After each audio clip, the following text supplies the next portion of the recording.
Well, I'm going to say good afternoon to you from my home in Lacombe, Alberta. My name is Don Matheson. I'm a former member of the Royal Canadian Mounted Police. And I'd like to say to you, do you remember when you could trust them? Well, I'm from that time. Okay. When I look outside today and I see an absolutely blue sky from one end of the horizon to the other, and I'm thinking, what the hell has happened inside my Canada? And it's ugly. It's really ugly. I listen to a lot of seniors because I am a senior.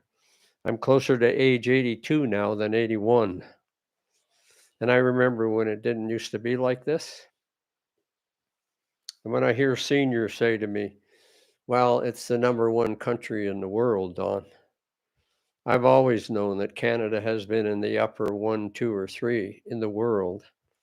The problem is it's not my country, it's the people inside it.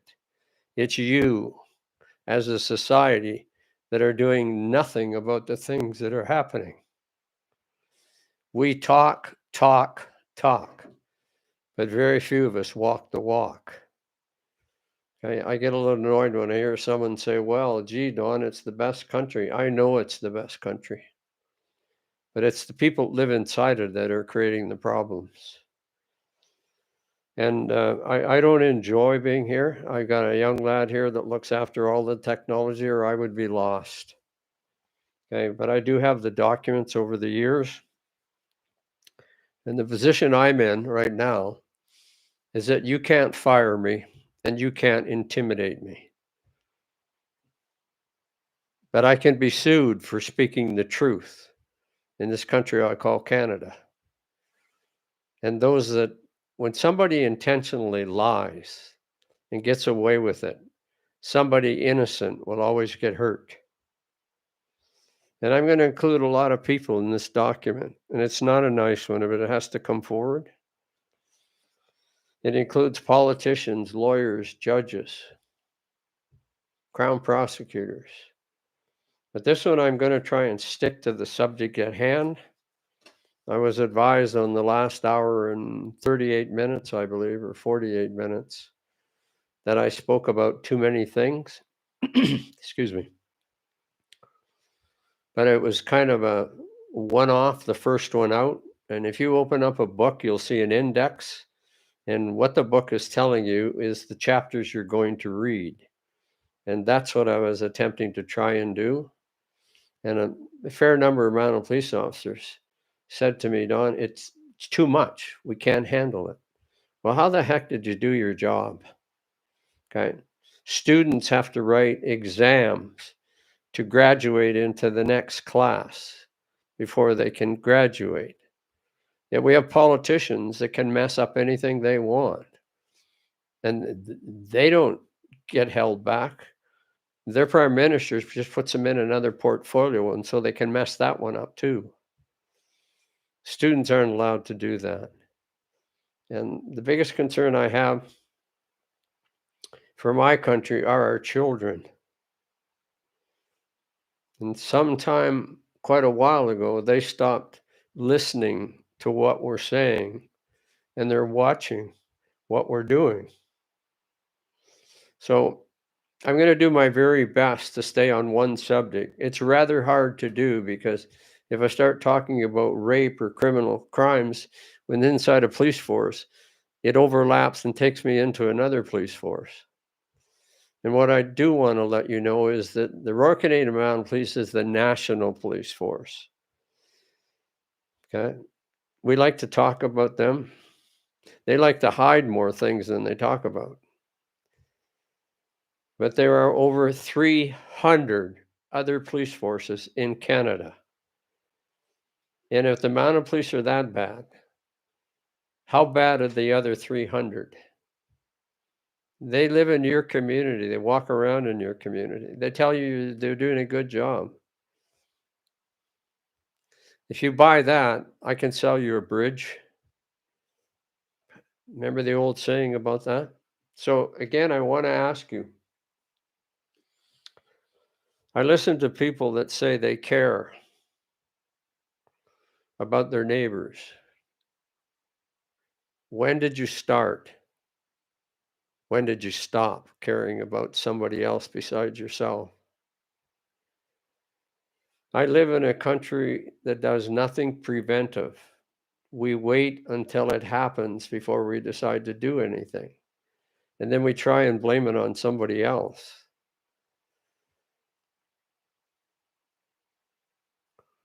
You will have more problems within your own family. And the phrase I like is, I can choose my friends, but I can't pick my relatives.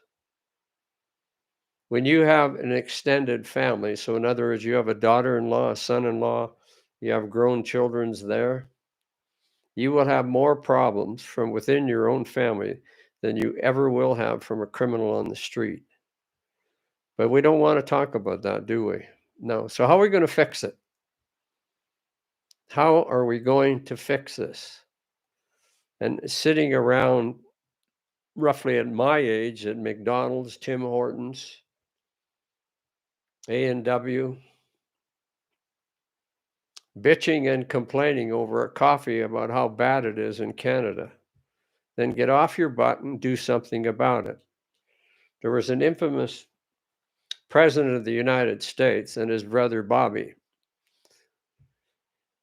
and both of them were assassinated. And Bobby Kennedy, they gave up their lives for their country. But John Kennedy said something that was very famous. Oh, he was a womanizer. Most people are, especially men. And he made the comment, ask not what your country can do for you, but what you can do for your country. Well, I see very little of that going on in Canada. There is no uniformity right across this country, sea to sea to sea. There's no uniformity within our courts, none. Our courts are a national disgrace. And I think you're just learning now that the prime minister is shy over 40, pointing 40, 45, 50 judges at the higher level of our courts. And in our lower courts, we're that many shy as well. And who suffers by that? And who could do something about it? The people inside the system, but they don't want to do anything about it because they might not get their next promotion. So you and I are going to suffer waiting for trials. And during these trials now, we're having serious criminal code trials, first-degree murder, sexual offense, rape, being tossed out over limitation of time that get before the courts. And who's at fault for this? So if we need more judges, put them in there. And what's the quality of these judges? You know, I would like to think that our court system today, excuse me, sorry, is like putting a 1906 car on a 12-lane highway and say, keep up. Well, it can't keep up. And as a result, the people in Canada suffer over it. Judges can take all the time they want. Do I think they're under pressure? Sure, I do. Judges are committing murder too, sexual crimes. It just isn't on the schmuck that's going back and forth to work. And that brings me to the story I now want to bring out. It's called, he's the chief of police of Regina Police Service. No, he stepped down in June this past year because he knew what was coming at him. He said as he walked out the back door in the Regina Police Service, took his sunglasses down off his forehead and dropped a few tears and said, well, it's just time for me to go. It was time for you to go 20 years ago. Evan Bray, the chief of police of the Regina Police Service, is a rapist. 20 years ago, a little more, he raped his own daughter's babysitter. I'm going to repeat that for you. Evan Bray raped his own daughter's babysitter. And what this podcast is about right now are the number of high-ranking politicians, newspaper people, the Attorney General, Don Morgan, Christine Tell, the Minister of Policing. What a piece of work that gal is. And Murray Mandrick, the so-called coordinator for the Regina Leader Post and the Saskatoon Star Phoenix, he knew all about this. In fact, on one of my trips over to Regina, because I didn't believe what I was told, I was living on a farm just outside of Enderby, British Columbia, a farm I shared with my wife. And I made 3 one way. Why is an 80-year-old man, well, I was a former police officer, traveling that many miles when somebody in the province of Saskatchewan could do something about it? But they didn't want to. They wanted to hide it. They wanted to cover it up. And I want to lead off with, what is an 80-year-old man doing 1,400 kilometers in one way? It wasn't a pleasant trip. And the third trip, just first spring, the first snowstorm we got, there were 5 of us traveling in a line. And we're lucky we made it at all. On the other side of the highway, when we could see the other side of the highway, their cars are lined up for 200 and 300 at a time. I'm not sure why we were meant to survive that, but I do know why. You know, every one of us has a purpose in life. At least that's God's way. So what's yours, public? What's your purpose? To hide, to cover up, to pretend nothing's happening? Or are you going to go back to the old folks' home and sit there and rock back and forth? There are more seniors in this country than there are children. I think there's a reason for that. So maybe get off your butt and go do some literacy in some of the schools. Let those grandchildren that don't have a grandfather or grandmother, help them. We don't do that in Canada anymore. We hurt people. My dad had said to me, he died before my 16th birthday, a World War II vet that went over in 1939, came back in the summer of 1945, served in a lot of campaigns. And my mother was a Bernardo home, child labor immigration movement out of England, 130,000 of them. So mom would be at home with 6 children under 7. I had a twin brother that's helped catch that up. And did she whine and cry? Of course she didn't. Some of the subjects that are coming up on here is Justice for Arlene. Look that up, please. And a huge podcast that's going to come up is going to take me at least 5 or 6 to deal with it. And it's extremely emotional for me because it's about divorce, custody, access. And I think a lot of lawyers and judges need to read a book called Due Process of Law. I live in a country now where I'm supposed to have freedom of speech, freedom to be, freedom of association. I don't have that. And I will tell you personal stories about that later. So what is it I have to get you to do? So, all right, so, excuse me. I don't want to be accused of putting too much on this podcast. So I'm going to stick to the story of Regina, of Evan Bray. And let me tell you where he is right now. Evan Bray has it's called the Evan Bray Show. It used to belong to John Gormley, a QC lawyer of all people. I'd never seen a picture of this man until about 2 months ago. And when Evan Bray took over, the Evan Bray Show, I have now a picture of John Gormley. And I had attempted over the 5-month period, which I went back and forth to Regina, to get on the John Gormley Show. And he kept saying, well, it's complicated, Mr. Matheson. We don't have time to book you in. Well, the irony of this, the hypocrisy of this, is that Evan Bray took over the John Gormley show, and they knew that when I was back there in 2022, that he was being led into this show.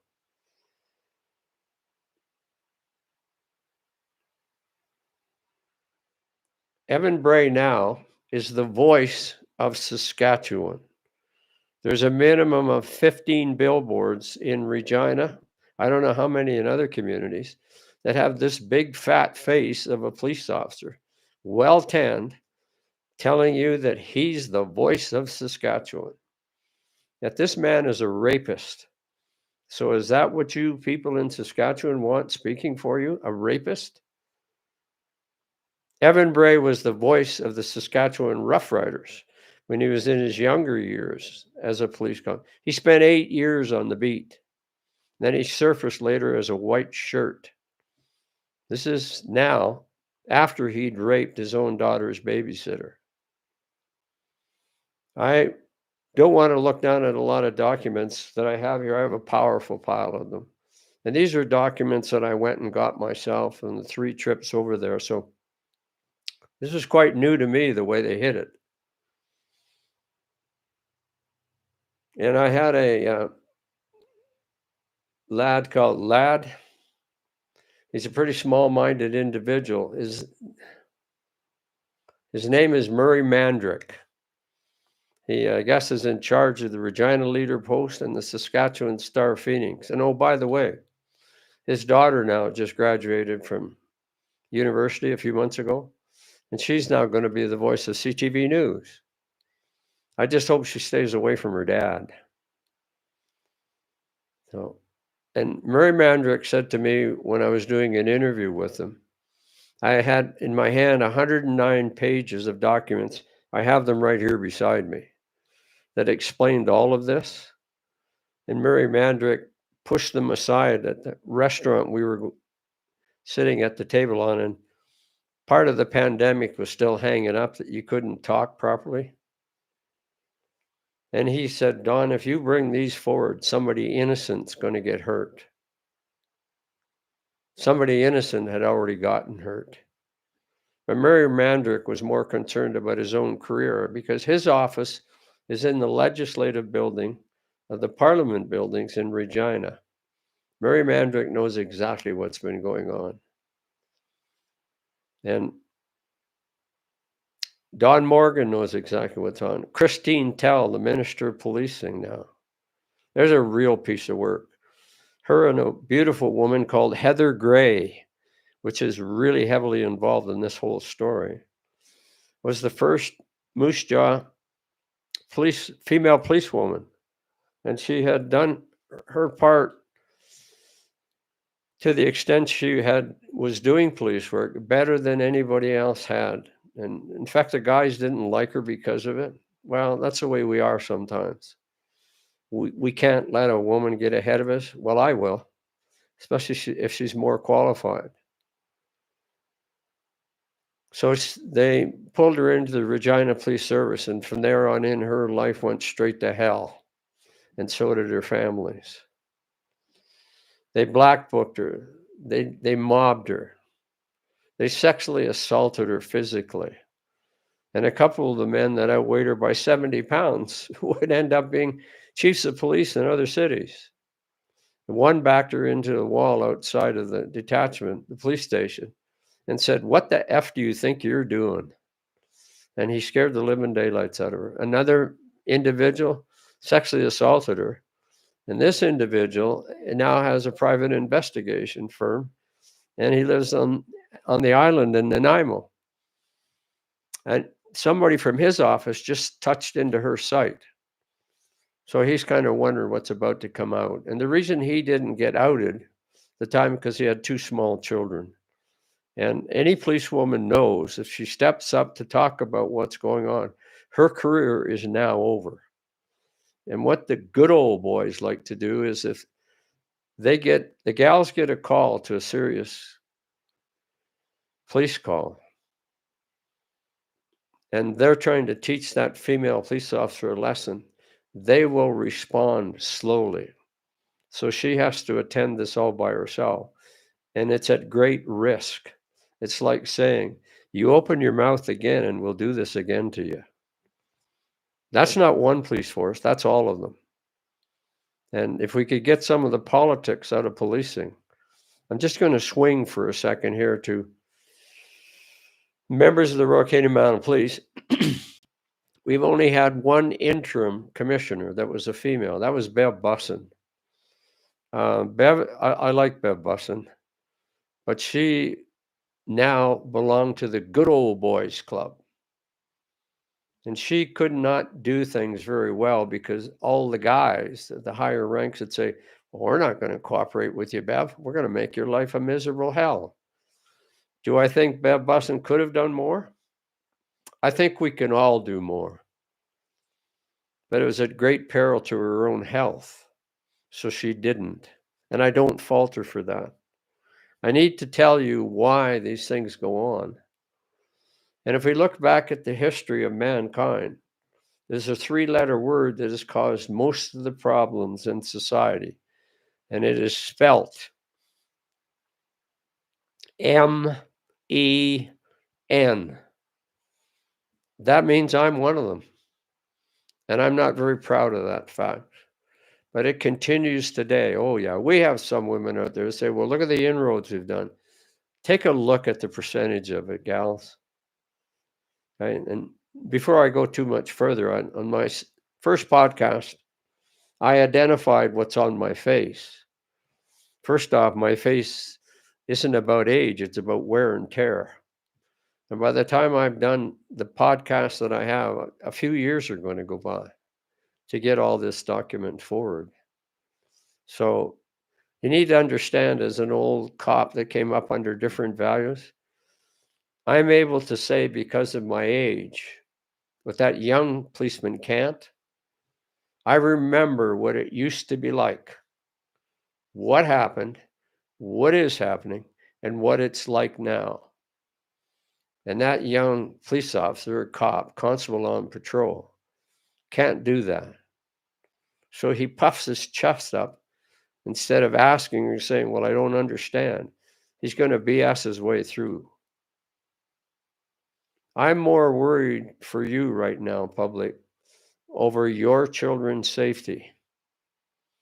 When a police car gets behind them, Regina Police, whoever it is, I'm worried for their lives, because it's the responsibility for a police officer.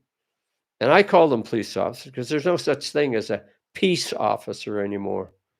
There used to be, but that's kind of like sandbagging it to make you feel better. Anyways, we're going to move on to Heather Gray. And Heather Gray got really stonewalled, even by Christine Tell, who was a corporal. The next sergeant's promotion belonged to Heather Gray. So she had to get rid of Heather Gray, had to make sure she wasn't there for her. I can't go into all the documents right now, but I'm going to come forward on this within about 3 weeks. Excuse me. Because I intend to throw this at the people of Regina and the people of Saskatchewan. And I have some real serious questions I'm going to ask you. And between now and the next podcast regarding Evan Bray, I'm hoping you'll have some answers for me. Because if you don't, this is on us, you and I, as a society, that we do nothing about any of this. Like I said, we do nothing preventive. A good example is the flooding in British Columbia. They knew for 50 years that valley was going to flood. It finally took out overpasses, railroads, exposed gas pipelines.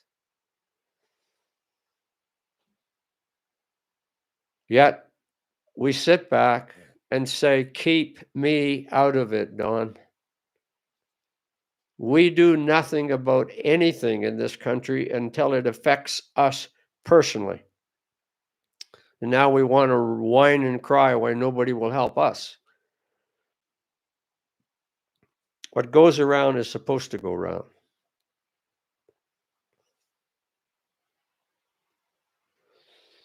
So I'm going to step up a little further on this. Don Morgan held 5 portfolios. That's a lot of power for one man, especially in Saskatchewan. Saskatchewan used to be a beautiful place. I trained there. I graduated there. I taught Sunday school there. And when I go back now, I can't even believe that that's part of Regina, period. It's no different than Red Deer, Alberta. They just leave the old buildings and let them run down and build new ones that are sitting empty. We're losing the best part of our society. It's our history. And if we don't deal with it, we're going to repeat it. And I look around every day that I wake up, and I walk quite a few blocks. I'm without a car right now, and I'm glad I am. I'll have it underneath me in about another 2 weeks, and then I'm going to be very busy in this province.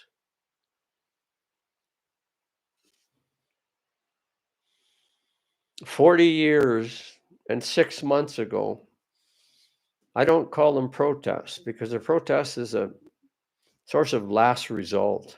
Doesn't gain anything, makes a lot of noise. I like to call it an awareness walk. I walked in front of the courthouse in Calgary, the police station, and this time I'm going to walk in front of city halls as well. I'll be doing that in the next 2.5 weeks. I'll have my car with me to take me back and forth. And I was carrying sandwich board signs. Well, you can look it up in the Edmonton Journal, Calgary Herald, and the Red Deer Advocate. The pictures are there. That's 40 years and 6 months ago. They were sandwich board signs. Have you people ever seen those? You put one over your front and one over your back. And I was also carrying another one in front of me, saying our courts, our judicial system are a disgrace. Well, if I had to say that today, but I wanted to duplicate what I did 40 years ago, today I would say a national disgrace. So when I ask you, people of Regina, is there one honest politician in Regina? Then over to the Mounted Police, Regina Police Service under Evan Bray. Is there one honest cop in the city of Regina? When I walked into that police station, it's a big one, a brand new one. So what's going to change? You're going to put body cams on these police officers? If you can't trust the police officer, don't put a body cam on them, because it's going to cost you millions of dollars just to go through the test. That police officer, be it a woman or a man, can shut that thing off anytime they want. So if you can't trust the policeman that's going to wear it, why would you have him put it on if he can turn it off at any time? The biggest concern I have today, especially, and Regina Police Service is a perfect example of this. Who's more at fault? The police officer committing the rape, or those police officers that are covering it up?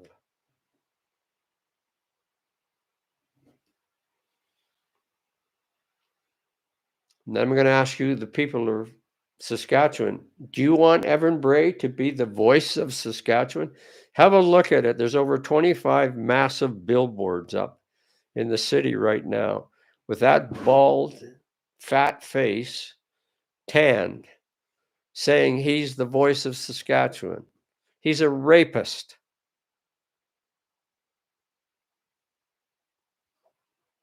Why don't you find out why the Saskatchewan Roughriders booted him off as being the voice of the Saskatchewan Roughriders?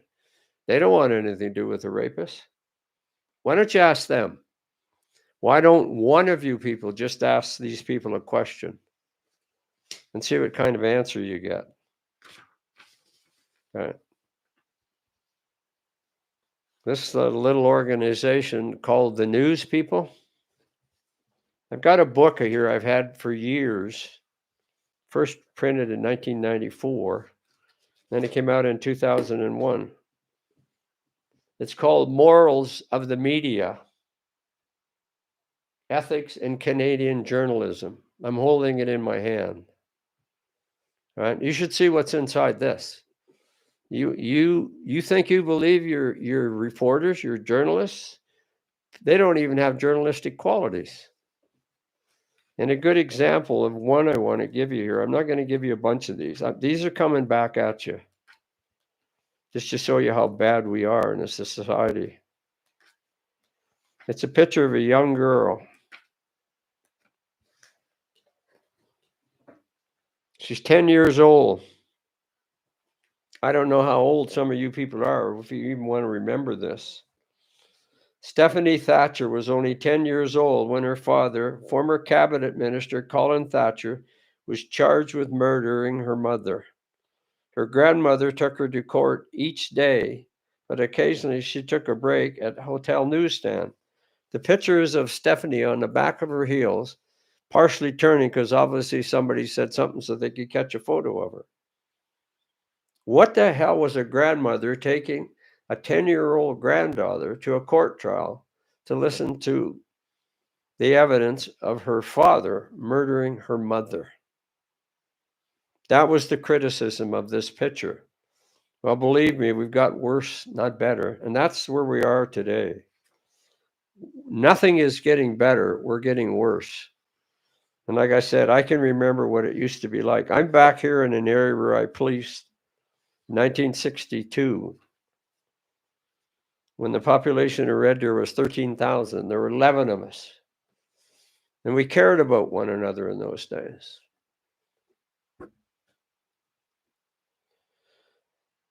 I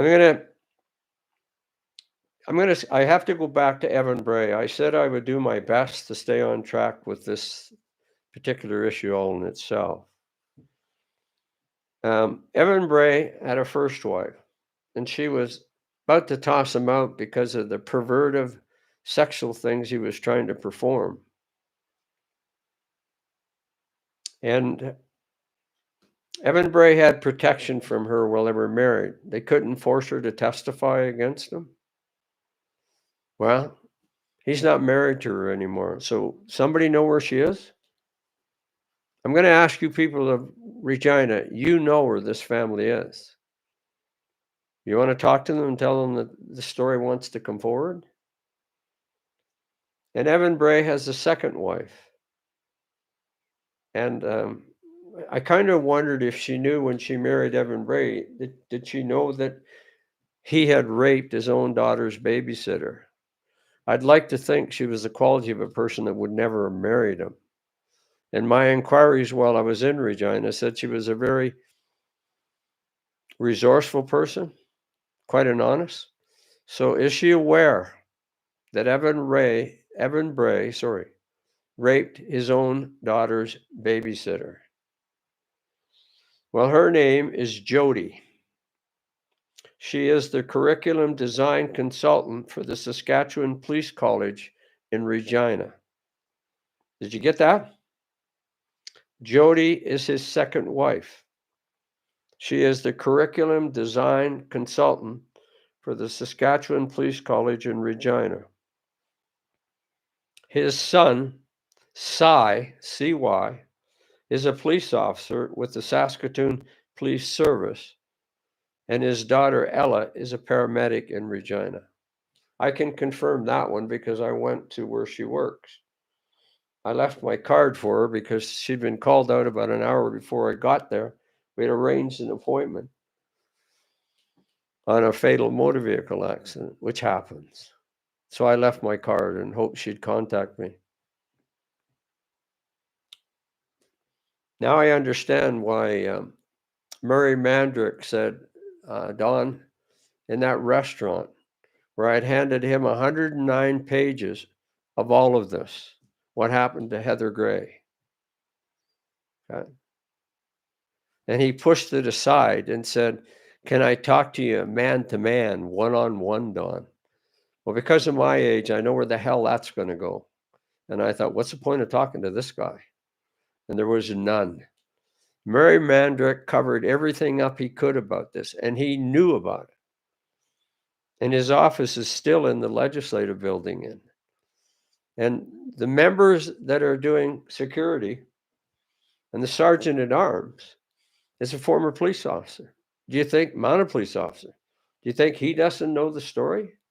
His regimental number is a 44 number. Mine is a 22, 22761. 20,000 prior to him holding the position he's holding in the legislative building, sergeant at arms. So are these guys pretending they don't know about this? What is it that's inside of us that does that? We all have a private life and a public life, but the one that really catches us is the secretive life we all have.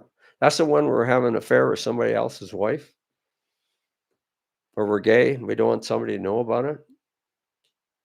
I don't think anything wrong with that, as long as you're up above and level and talking about it. It's not for me. Personally, it's not for me. And the society, excuse me, sorry, the society I live in today, I don't care who fills the position. I want the best qualified to get that position. I don't care if they're gay, they're short, tall, fat, wide, black, red. I want the best qualified doing that. Good luck with that, people. That's never going to happen. Not as long as there's men in charge. So let's go a little further now. I decided I wanted to file a complaint. So I walked into the police station 3 different times. This is one under construction. It's quite a building. And when you go in, you get brought into a center room. There's all kinds of cameras looking at you. To the right-hand side, literally to the east, up higher, are 3 desk corporals, sergeants, constable, that take your complaint as you come in. They had said out loud, "What is your business, Mr. Matheson?" And I said, "I'm here to out the chief of police, Evan Bray, for raping his own daughter's babysitter." That room, when you could have heard a pin drop. No one said anything in the ranks because they all knew about it. And the sad part about it is that 2 of the members up there removed their name tags. I couldn't see their name nor their regimental number. Why? If you didn't commit the offense, why would you do that? Because they knew about it. I was there 3 times, and I asked to see the chief every time. Well, no, he's busy. He can't talk to you. Yeah, he wasn't busy. I'd seen him a little earlier walk into the building. So on my 3rd trip out, I'm just going out the door. No one wants to talk to me. No one wants to take a complaint from me. I'd already been to the Crown Prosecutor's office. Okay, I'll tell you that here and shortly. And this hand went up against the door and said, "Are you Mr. Matheson?" And I turned, it was I guess I could describe it over my years of experience, and because I was a drinker at one time, it's kind of a puff-faced guy. And I said, "Who are you?" I said, "Because of what I'm running into in your city. Do you have a card?" And his hand was shaking so bad to go inside his suit jacket to pull this card out. And that was Dean Ray, the Deputy Chief of Police of Regina Police Services, who came up through the ranks with Evan Bray. Do you think he didn't know what went on? You bet he did. And so does several other female police officers as well, Christine Tell in particular. And he hands me a sheet. The sheet's right here beside me.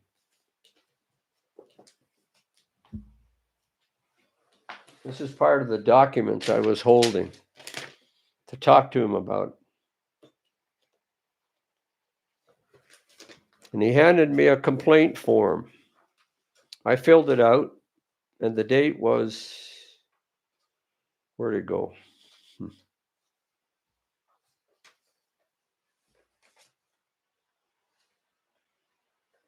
The date was the 25th of October, 2022, and we hit a violent snowstorm on the way over. And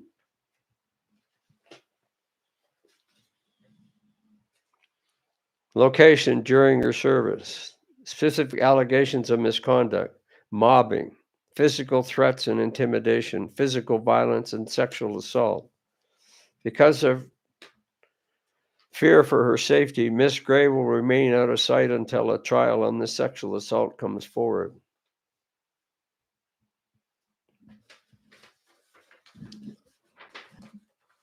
This is what Dean Ray gave me another one because I said I have 2 complaints.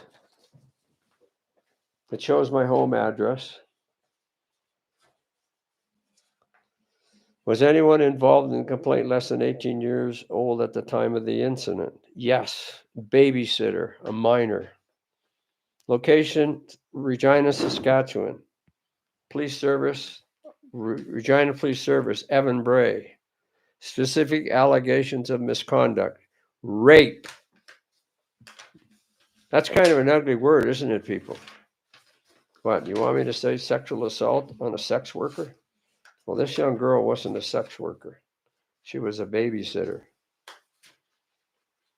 And I have a bunch of photos here of the people that covered this up. And I'm going to talk to you about them because I attempted to talk to them myself while I was there. And 2 of the N guys that I would talk to, one is called Trent Stevely, and the other is called Dave Ward. They were both former police officers with the Regina Police Service. In fact, I believe Trent Stevely retired an inspector. But what Trent Stevely didn't know that I was aware when I walked into his room, it's in the Delta Hotel. Pretty fancy little office, but it wasn't staffed properly yet, just the 2 of them. And he had this kind of poor me thing because he'd had surgery on his knee, and a big fella, and he was really playing that up well. Okay. And when I walked in, I said, do I need to put my phone on record? No. He said, look down there. And he said, the visual, you see a little red light flashing. That's a visual being recorded. And they said, it's audio. And I said, well, I get a copy of this.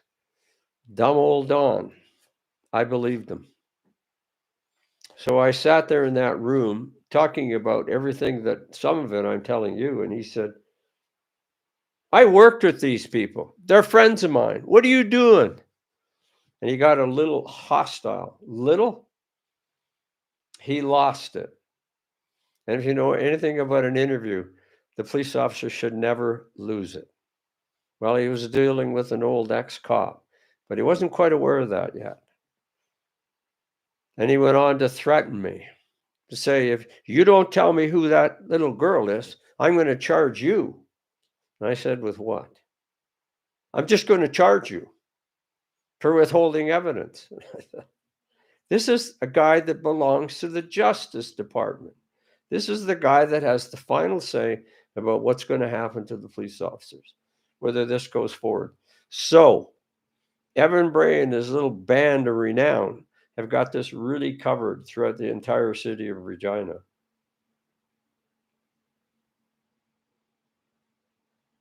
Well, you can't, no matter who you are, you cannot bring a minor's name forward. They're protected. And he should have known that.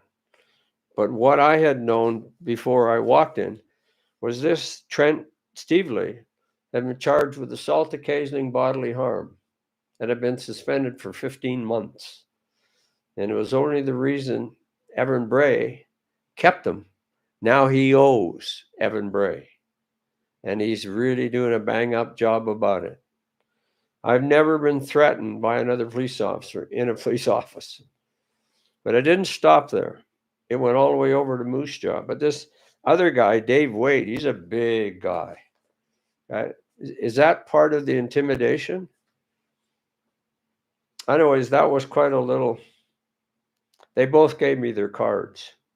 I don't trust anymore. I want the card of the person I'm talking to. And this Trent Stevely is there just to make sure police officers don't get investigated. That's the Justice Department in Regina. So when I say who polices the police, who polices our lawyers? Who polices our judges? Who polices anybody in a professional organization except their own? Wow. On my third trip there, I was lucky to get out of there alive. And I know that. Right? And I ended up not only going to Moose Jaw, and that's where I found a superintendent. I tried to get a meeting with the chief. Well, there's a real piece of work, believe me. He's kind of I like to call him Little Lord Fauntleroy because that's who he reminds me of. I'm going to give you the role of these people in Heather Gray's life and explain why they have to cover this up. These are 8.5 by 11 photos, color photos of all the people that covered this up. Okay, I'm going to make sure you get copies of this. And that little guy that I call Little Lord Fauntleroy is called Rick Barassa. I don't know what his chemical makeup, but I don't think he's very straight. And I asked if I could see him, and they said, no, he's busy. Okay. But again, I was in the open hallway. There was probably a good 20 people waiting to be interviewed. And when the lady, a very pleasant lady, said, can I ask why you're here? And I said to out the chief of police, Evan Bray in Regina, for raping his own babysitter, but also for your chief, Rick Barassa, for literally leading a SWAT team against Heather Gray and her 13-year-old son. He never came out, but he's in the room. I watched when they shut the door. So who are these guys? These are people we're supposed to trust. Please don't. There's a picture of Don Morgan here as well. And here's a dandy for you, Scott Moe. Scott Moe got all the documents the others got, 109 pages. And you should see the correspondence to Scott Moe. What do you know about your premier? Well, I know that he was picked up for impaired driving. He was involved in an accident, impaired, causing death. So, and if you ask Scott Moe about the accident where people died, he's going to say, I don't remember. Why in hell would you have a premier that can't remember? Scott Moe's got a lot more to answer than that. And there's a picture here of Christine Tell. She was a corporal with Heather Gray. And how that came about is that another member of the police force had come forward to ask them if they would back her up in reporting police officers that had cheated on their exam, which had moved them up in the ranks. And most of these officers were good old boys that belonged to the hockey team.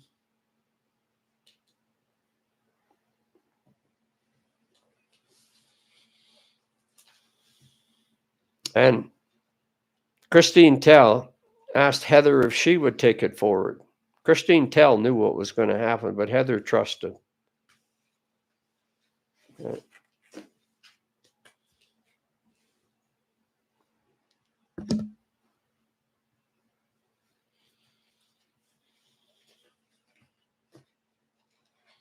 The people that were involved heavily was even Justin Trudeau, your prime minister. Okay. Ralph Goodale. Where's Ralph Goodale now? Well, he sucked up to Justin Trudeau, and as a result, he got an appointment as the High Commissioner to Great Britain. He has a staff of over 300 people because he did a job that Trudeau wanted him to do. Corey Lindskog, not a really bad guy. He kind of tried to contact Heather recently here to see how she was doing because he's afraid of what's coming forward. But here's a real mean dude right here.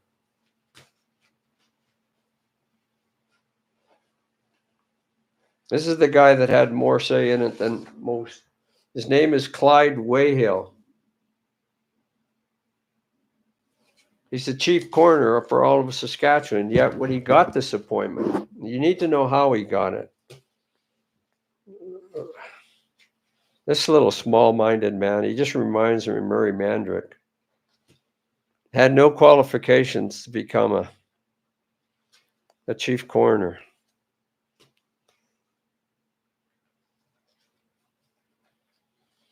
Another person here is Darren Wilcox. Not as bad as some, but still, he covered it up. He was in a position where he could have done something about it. And there's the big guy right there, Evan Bray, a rapist, the voice of Saskatchewan. Right now, those billboards that are throughout Regina, I have a farm sign. It's 12 by 24 feet. It's 31 feet in the air, and it talks about what my card does.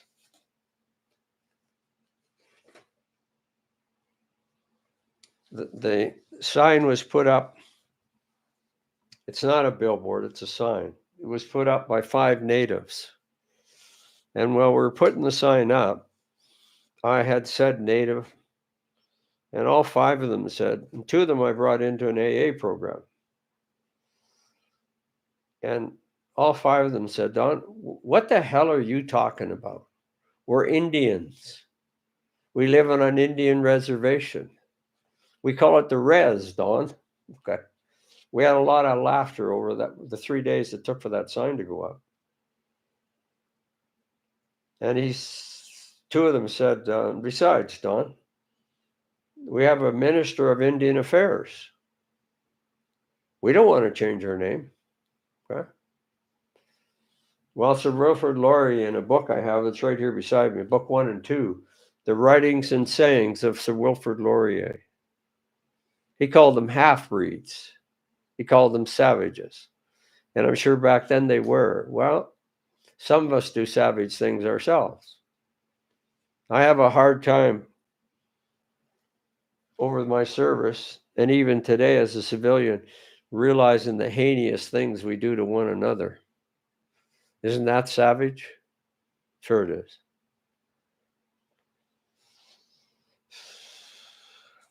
So we're going to go a little further here into Evan Bray. I've stayed away from Heather Gray because her documents are so large.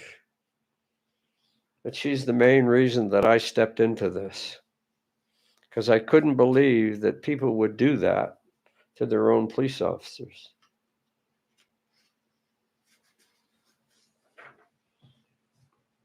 And I don't care who you are. If you're any kind of a career, in order to get along, you have to go along. And if you decide you're going to speak out about it, your career is over. I don't care whether you're with the municipality of Lacombe, but incidentally, shortly there will be an issue coming up that we're taking the Lacombe Council and also the district here to court over my freedom of speech. Okay. But again, I'm stepping off in an area where I'm not supposed to. I'm supposed to stay with this story. And it's really hard. Okay. I spent a good part of my life trying to get bad cops out of uniform. And who better can help than an ex-cop that remembers what it used to be like? Do I want to go after these people? I don't have a choice. I can't do what you do and say, keep me out of it, Don. Okay. It gets a little annoying because most of this, we as a society are allowing to happen. But I want to go a little further with this yet.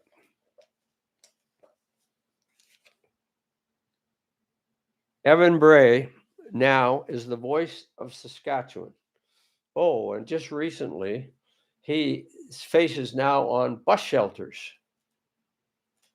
And within about a half a block of where the new police station is, somebody had put on the sign, rapist, right beside him. Well, they're right. And I would love to tell them to keep at it, but then I'm encouraging someone to commit an offense. So I can't do that. Would I like to? You bet I would. But I'm not going to not encourage them to do it. Okay? If they want to keep doing it, please do. But on one of his podcasts here just recently, in fact, it was Valentine's Day, and he had the new chief,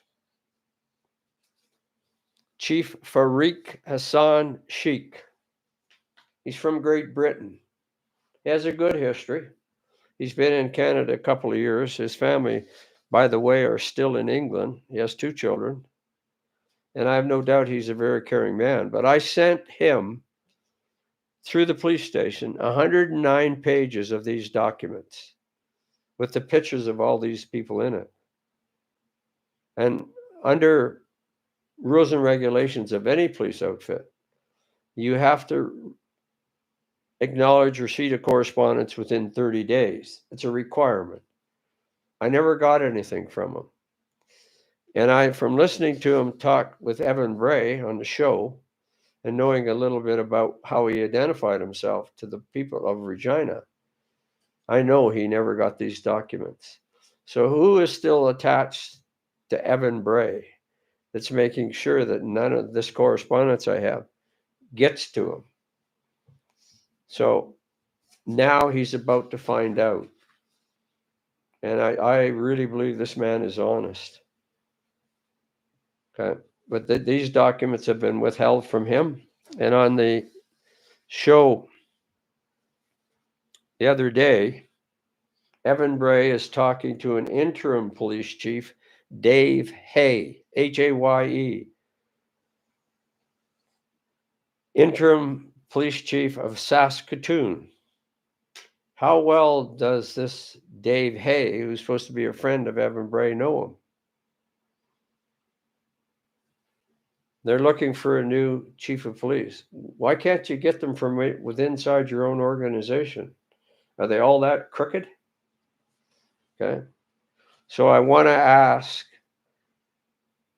interim police chief Dave Hay, does he know about the rape of Evan Bray's daughter's babysitter? Come on, Dave. I listened to you talk on that show with him, on the Evan Bray show, 8:30 to 12, every day. And on that show, he was talking to a beautiful lady she's associated with the university in Tel Aviv. And she's talking about the violent rapes over the war that's going on over there in wartime. And Evan Bray is saying how horrible it is. Well, Evan Bray raped a young babysitter in peacetime. There was no war going on. And the arrogance of this man just continues and continues because people that are protecting him so this story doesn't come forward. And Mary Mandrick said, Don, if you do this, innocent people are going to get hurt. I've already said this. Innocent people have already gotten hurt. And if this is on anybody, it's on Evan Bray, because how is his son Cy now going to deal with this? If he doesn't already know, that's my question. And his daughter, Ella, the paramedic, how's she going to deal with this when it comes forward? This is all on Evan Bray. Evan Bray could have just simply not raped that young daughter's babysitter, and none of this would be happening right now. And the more he kept quiet about it, the worse it's getting for his family. And his wife, Jody, what kind of woman would stay married to a police officer that raped his daughter's babysitter? So I'm going to ask Jody that. Did you know about this, Jody? Okay. And Heather Gray, every time I would do something or talk to a police officer in Regina, they'd say, well, can you tell us where she is, Don? What the hell, do you think I'm a fool or something? They don't know where she is, so they can't continue to get at her. Heather Gray has agoraphobia. She's about in a 4-stage illness, but she's still alive. And she wants to testify now. Okay? because she knows she has a limited time to be alive.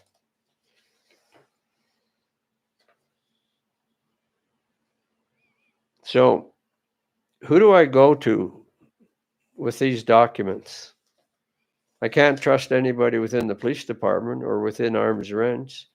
I went to the Crown Prosecutor's office, and I have his name.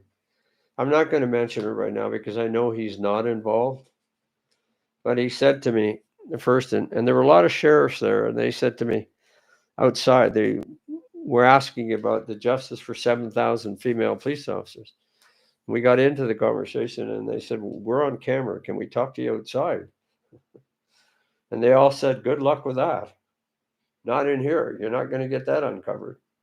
Well, I said, we're going to give it a good go. Anyways, the Crown Prosecutor said, Don, I can't do anything until the police do an investigation and send us over a report. My hands are tied. And they are. Legally, they are. He cannot move on it until the police finish their investigation. Well, in Regina, the police are never going to finish an investigation on this one. It just involves too many people that are so corrupt. I guess when I was there, I was remembering how I remembered Regina when I went through there as a recruit. We trained for 12 and a half months. We did a ride pass out. That ended the use of horses with my troop. I was the drum major. I was captain of a gymnastics team in high school. So training was not difficult for me. We were the first troop that went in with 32 and came out with the same 32. And these were quality guys. Like I say, I didn't work with good police officers during my time. I worked with great police officers. And when the kind of crap that's going on right now, our guys would have got them out ourselves. But there's no accountability in police work anymore. You know, there's no consequences for what they do. But I've left one guy out here. His name is Justin Trudeau. I don't have anything good to say about Justin Trudeau. I don't. I wouldn't do his job, not for the amount of money. He doesn't have to do it. My twin brothers, two boys, went to school from kindergarten up with them. And boy, am I going to tell you some stories about Justin Trudeau. Okay. And the year when my twin brother had to discipline my nephew, his son, was 1977. I was in the oil patch at the time. And my nephew, the oldest of them, wanted to know why he was disciplining because he had said the F word in kindergarten. And he said, because Justin Trudeau, Dad, says it 6 and 8 times a day in the class, but nothing happens to him. So why are you pulling my ear, Dad? The stamp was 12 cents. Okay. I've got a lot to tell you about Justin Trudeau, especially the groping of a reporter down in southern part of British Columbia. But anyways, Heather Gray got word that Justin Trudeau was speaking at the University of Saskatchewan. So she thought, and it was a bitterly cold winter night. It was in January 2017. And she decided, well, she took her son with her, AJ, and hoping that she could hand him the documents she had, written out for him. And lo and behold, when she pulled in behind the back of the university, the car ahead of her is Justin Trudeau. So she just pulled in behind him. And when she got out of the car, he had to go right behind her, beside her, in front of her. And she excused herself, interrupted him, and said, I have some documents I'd like you to look at. And these documents, Heather Gray has them. I have a copy of them as well. She is begging for Justin Trudeau to save her life. He took them from her hand. She described the hand for you. Put them not only inside his overcoat, but inside his suit pocket, inside the overcoat. And then did nothing with them. She waited for about 2.5, 3 weeks then went down to his representative office, which was Ralph Goodale, good old Ralphie. Okay. If you ever heard Ralph Goodale speak, it was like a helicopter that didn't know how to go up. He was shaking all over the place when he talks. And he did nothing, absolutely nothing to help Heather Gray. So if you went to his local office and they said, no, we don't have any documents like that. So, Justin Trudeau, what did you do with the documents? I'm going to hound you on this, and then I'm going to hand this 109 pages off to the opposition parties to see if they'll take this a little further. Because Heather Gray wants to meet you in the House of Commons and speak out openly. She'll debate you on any of this. So you're going to show up? Well, you're the guy that cares about women, aren't you? Just as long as you can butter it up the way you want to. How many women have you thrown under the bus? Sheila Fraser, for one. I was at 60 Queen Street in 2017. I was the only civilian in that room when Sheila Fraser was talking about the Royal Canadian Mounted Police imploding. In other words, they'd blown apart. They could no longer discipline themselves. And not one of those politicians wanted to talk to me, and I was carrying 2.5 by 3 foot signs. And later on, I'd be on Parliament Hill for 4.5 days at 5 hours a day, carrying the same signs. And not one politician wanted to talk to me. And Justin Trudeau went by me within 4 feet. And I thought of stepping forward and saying, well, that security detail would have thrown me on my face so fast. Oh, we got to protect the Prime Minister. From what? Okay. What you people need to learn is that politics is self-serving. They're there to look after themselves. Oh, they'll make all kinds of promises to you, but they're going to look after their own political future, not yours. So for me, I've been progressive conservative all my life. At a time when I couldn't even vote because I was too young. You could slap a gun on my hip, put me in uniform, and I could be killed, but I couldn't vote. And I couldn't drink either, okay? Because the age was 21. Well, I'd like to think that the age comparison at my time at age 21 would probably be equal to about 35 now here because of the mentality. I didn't say all people, and I never will. I've never said all politicians and all police officers, just far too many of them. And so to the people of Regina, how long are you going to let Evan Bray be the voice of Saskatchewan, a known rapist? And the good part about this for me as a police officer, former police officer, there's no limitation of time on rape. So I'm asking the people of Regina, somebody look into this, whether it's a news person or Crown prosecutor. How about a policeman that's in the police station that knows? Because Evan Bray can't hurt you anymore. He's done.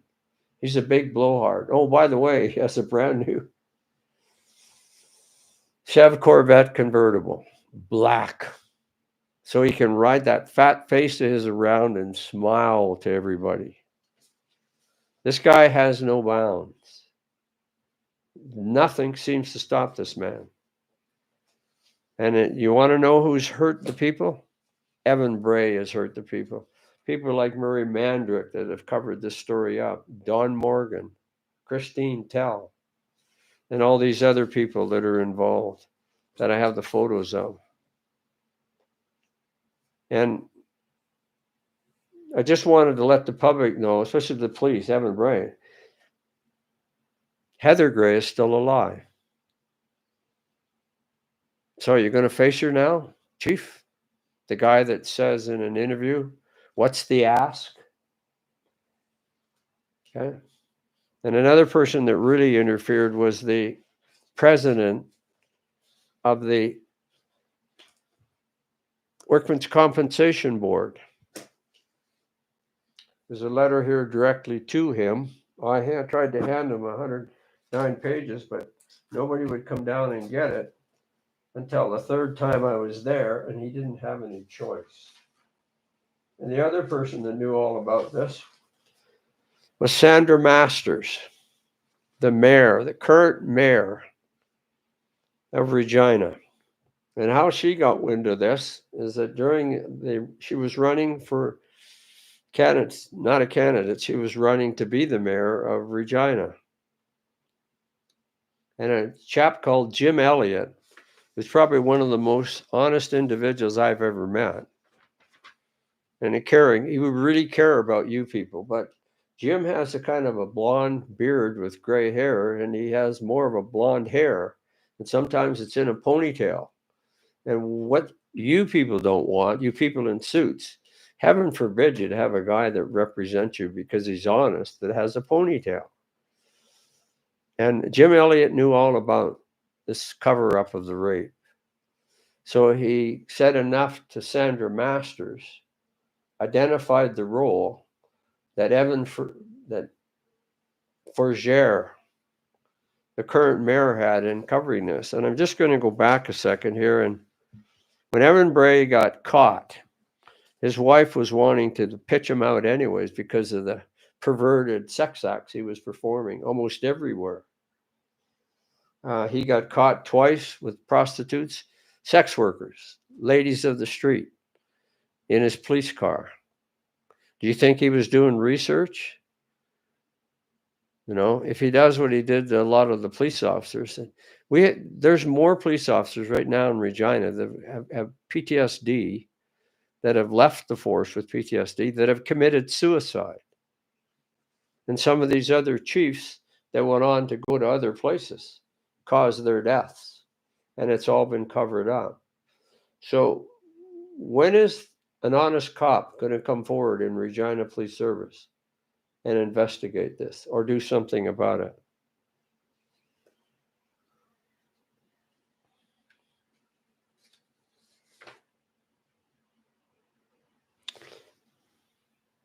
You have Don Morgan, who's now stepping down. Woo, he's retiring. He's getting the hell out of the public face. A man that had 6 portfolios. And again, what kind of authority is that? He interfered with Heather Gray's workman's compensation file. And this letter, July 5th, 2022, to Mr. Philip Germain, the head of the Workmen's Compensation Board. Do you know that monies that are withdrawn through police forces for any profession, extra money goes back to the police force that it was deducted from? And the sample of Regina Police Services, they decided they want a whole new gym of equipment, working equipment. So they got it from money that came back from people that are supposed to be getting it that are injured. I think Mr. Germain needs to come forward and talk about what he's been covering up all these years. This is a personal letter from Heather Gray, July 5th, 2022, to him. And shortly, Heather Gray has a medical tribunal coming forward. This is what the Regina police were pushing her towards years earlier. And what that entailed was these doctors were set up from inside the Regina Police Service. These were doctors from within the city of Regina that were going to do exactly what they were told. And right now, there are 2 outside doctors that have come forward to represent Heather Gray. And now, workmen's compensation doesn't know how to handle this. Because a medical tribunal is only about medical. And the Workmen's Compensation Board is trying to throw her entire career at her.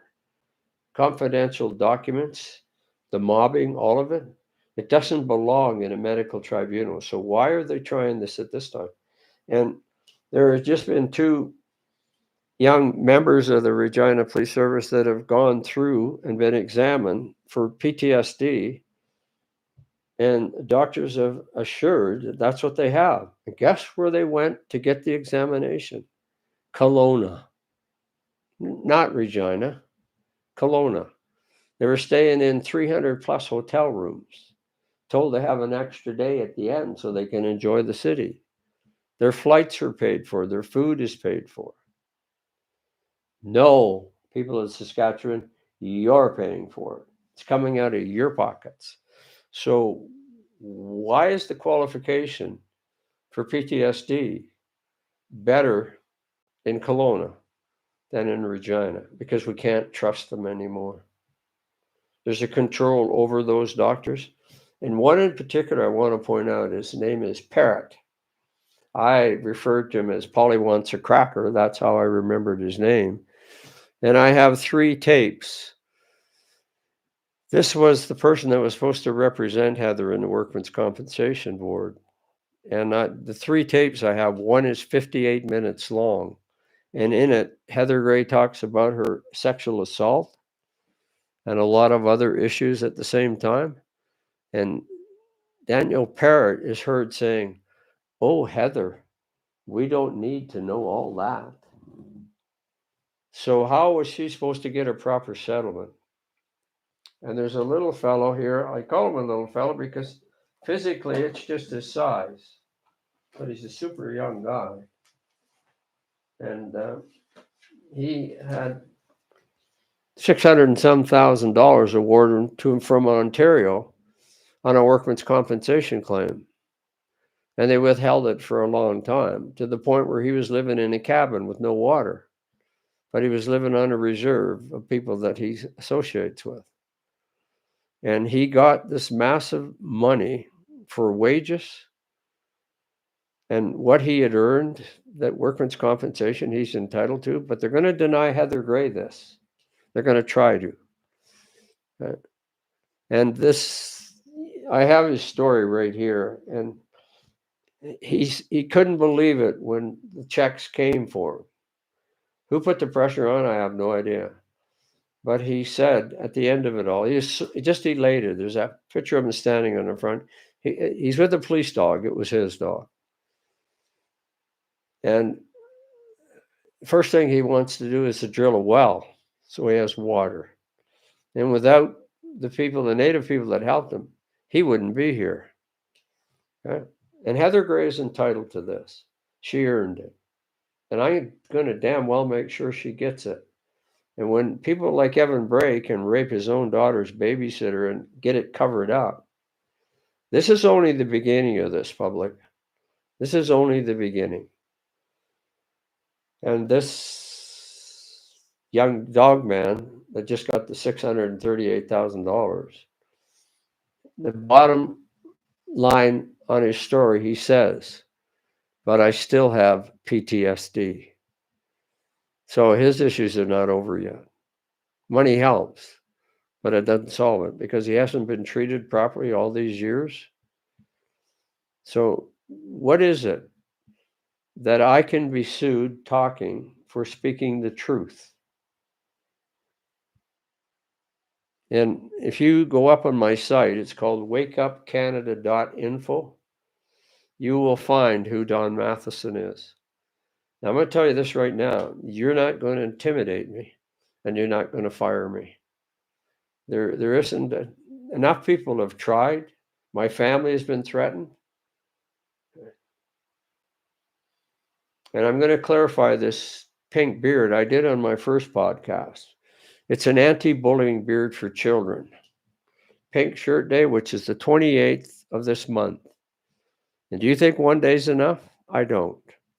And I don't think when we celebrate Remembrance Day, lest we forget, we've already forgotten, Canadians. You just aren't paying attention anymore. So I want to ask you people in Regina, why are you here? My God says he has a purpose for all of us. So what's yours, public? Right? So what I want to say to you until the next podcast, good health, much happiness to you and yours. Stay well. That's not a request. That's an order.